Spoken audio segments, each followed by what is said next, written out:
Thank you. Thank you. Next on our program, I have the honor to call upon the Director, Representative of the UNFPA Pacific Sub-Regional Office in Fiji, Dr. Roland Saylor, to come forward and deliver a special remark. Thank you.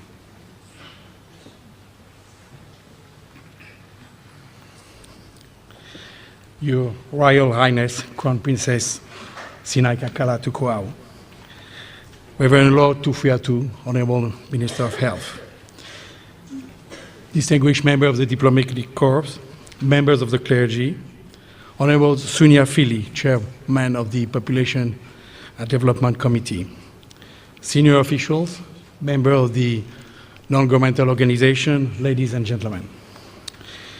It is indeed an honor to stand in your presence this afternoon as a representative of the United Nations Population Fund, the UNFPA for the Pacific region.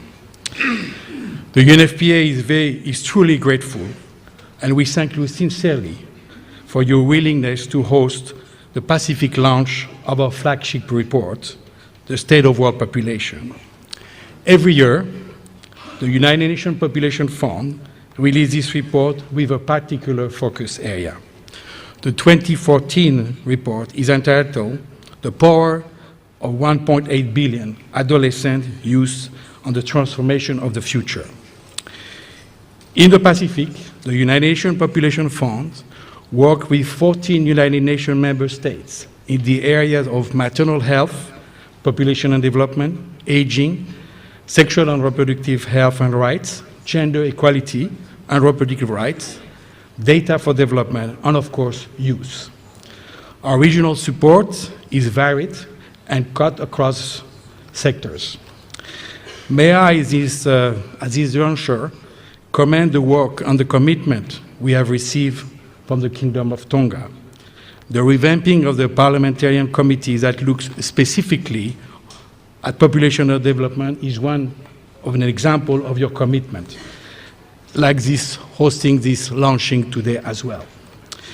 Your Highness, ladies and gentlemen, 3 years ago, the United Nations Population Fund conducted a global survey to assess progress of the implementation of the International Conference on Population and Development, the ICPD Program of Action.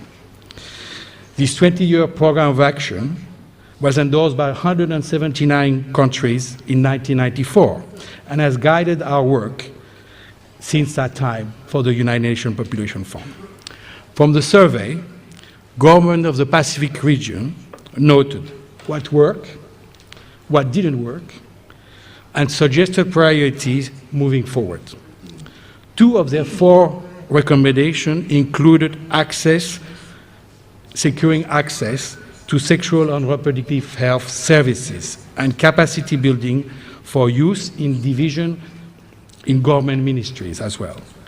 Government listed 8 priorities, which include increased youth participation in decision-making, reduction in the high rate of sexually transmitted infection, addressing teenage pregnancies, strengthening youth programs, and updating youth policies. Your Highness, ladies and gentlemen, there is neither a lack of commitment from regional leaders nor a lack of acknowledgement of the consequence of not investing in critical areas like sexual and reproductive health. The report that is to be launched in a few minutes by Her Royal Highness Crown Princess confirmed that now 1.8 billion adolescents and youth in the world today are living. Never before have there been so many young people, and we may never again experience such an enormous potential for progress. One of the most sustainable approaches to equipping youth to face the future with confidence and resilience is by securing a demographic dividend. What do we mean by demographic dividend?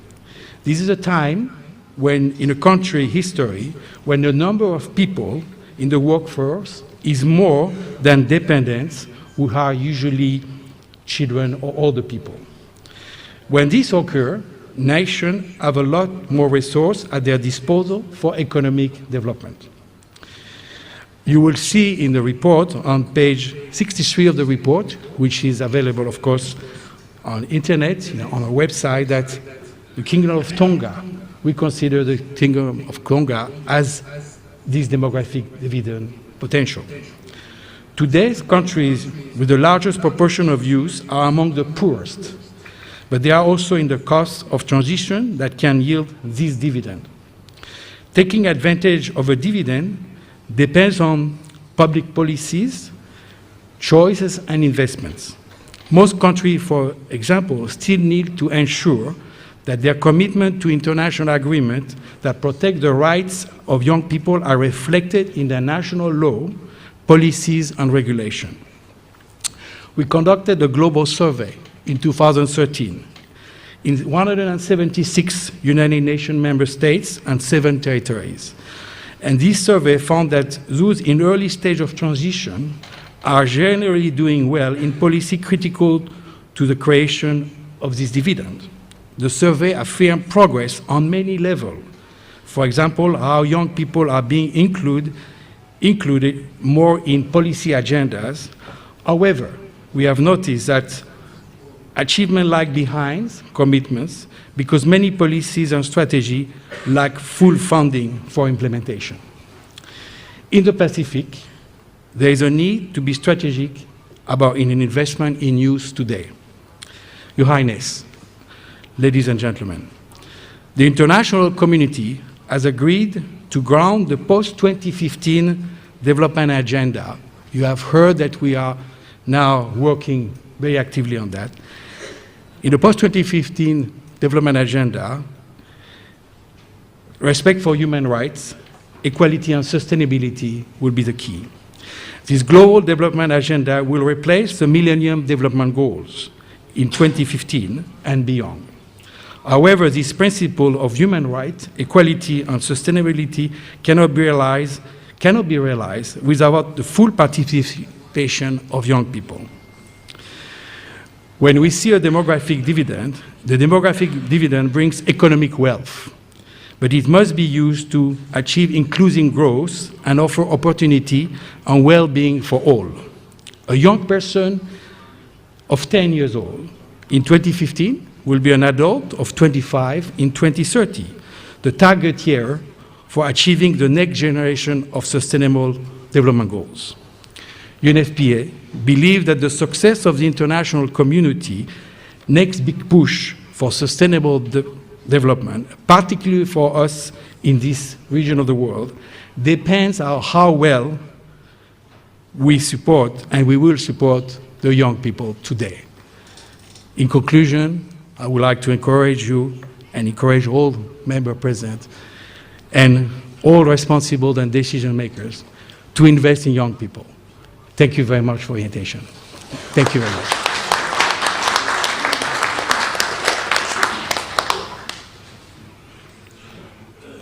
Thank you, Dr. Chesler. Now we come to the main events of our program.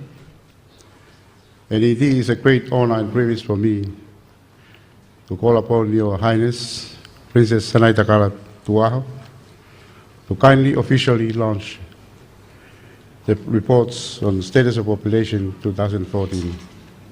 Thank you.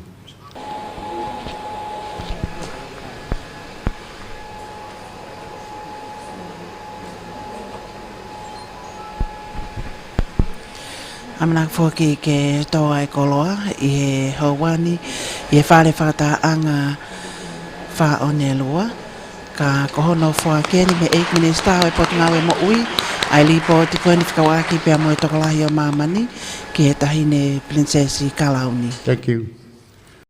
Thank you. And we come to the word of thanks, and I have the honor to call upon the chairperson of the Parliamentary and Population Committee, Honorable Sonia Philly, to come forward and deliver the word of thanks. Thank you, Sonia.